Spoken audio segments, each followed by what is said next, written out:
আমরা হিংসা শিখি নাই, আমাদের বুকে আছে বুক ভরা ভালোবাসা। আমি বিএনপি বুঝি না, আওয়ামী লীগ বুঝি না, জাতীয় পার্টি বুঝি না, জামাত ইসলাম বুঝি না, তাবলীগ বুঝি না, পীরের মুরিদ বুঝি না। যারাই পড়েছে লা ইলাহা ইল্লাল্লাহ, তার জন্য আমাদের হৃদয়ে জায়গা আছে না নাই?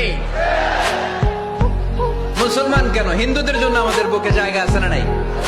হিন্দু ভাই যদি বলে আমি পড়বো আশহাদু আল্লা ইলাহা ইল্লাল্লাহ ওয়া আশহাদু আন্না মুহাম্মাদ রাসূলুল্লাহ, তার জন্য আমাদের দরজা খোলা আছে না নাই? This is the beauty of Islam. এটা ইসলামের সৌন্দর্য, এটা অনেকে বুঝতে চায় না। আল্লাহ আমাদেরকে সহি সমঝ দান করুক, আমরা পড়ি আমিন। হিংসা, বিদ্বেষ, অন্যের পিছু লেগে থাকা, গীবত করা, অন্যকে গালিগালাজ করা, অন্যকে কাফের মুশরিক বলে ফতুয়া দিয়ে এই পবিত্র মঞ্চগুলোকে নষ্ট হওয়া থেকে যেন আমরা বিরত থাকতে পারি।